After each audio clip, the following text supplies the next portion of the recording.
और शाम का टाइम है और ये कुछ पंछी जैसे उड़ते हुए दिखाई दे रहे हैं, लेकिन असल में ये पंछी नहीं है, ये हैं चमगादड़ यानी कि बैट्स।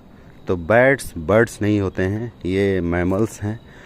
और खैर हमारा आज का जो एवरीडे फिज़िक्स ऑब्जर्वेशन है वो इन्हीं से रिलेटेड है कि ये शाम को यानी जब अंधेरा होने वाला है तब ये अपनी बोल सकते हैं दिनचर्या शुरू करते हैं। तो ये रात में देखते कैसे हैं? रात में लाइट तो है नहीं, देखने के लिए तो लाइट की ज़रूरत पड़ती है। तो ये सारे जीवों के लिए सही नहीं है कि देखने के लिए उनको लाइट की ज़रूरत पड़ती है।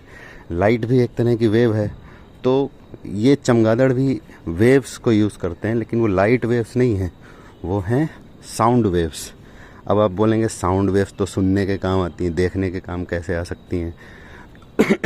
तो इसका जवाब है कि साउंड वेव्स भी दूसरी वेव्स के जैसे ही किसी ऑब्जेक्ट से जब टकराती हैं तो रिफ्लेक्ट होकर के वापस भी आती हैं। तो चमगादड़ जो हैं हाई फ्रीक्वेंसी के साउंड वेव्स को यूज़ करते हैं, जो उनके बॉडी पार्ट से निकलते हैं और सामने ऑब्जेक्ट से टकराकर वापस आते हैं।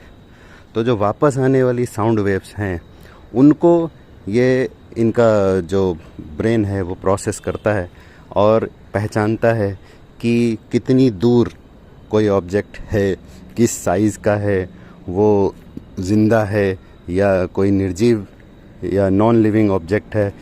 तो ये उसको प्रोसेस करके पहचानते हैं, बिल्कुल वैसे ही जैसे हमारी आंखें लाइट वेव्स को प्रोसेस करके पहचानती हैं कि सामने क्या है, कितनी दूर है, किस रंग का है, किस आकार का है। तो ये साउंड वेव्स को यूज़ करते हैं। फिर आप ये भी बोल सकते हैं कि चमगादड़ जो साउंड वेव्स प्रोड्यूस करते हैं वो हमें सुनाई क्यों नहीं पड़ती? तो उसका कारण ये है कि हमारे यानी ह्यूमंस के जो कान हैं उनमें जो सेंसर्स हैं साउंड को प्रोसेस करने के लिए, वो सिर्फ 20 हर्ट्ज़ से 20 किलो हर्ट्ज़ इसी फ्रीक्वेंसी की साउंड वेव्स को प्रोसेस कर पाते हैं।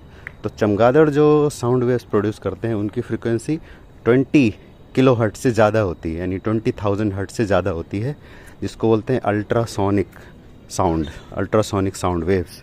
तो हम नहीं सुन पाते हैं, लेकिन चमगादड़ उस फ्रीक्वेंसी की साउंड वेव्स प्रोड्यूस करते हैं और रिफ्लेक्शन के बाद वापस उनके कान में जब आती है तो वो उसको प्रोसेस करके समझते हैं कि किस डायरेक्शन में उन्हें जाना है। तो ये है हमारा everyday physics on everyday of 2026।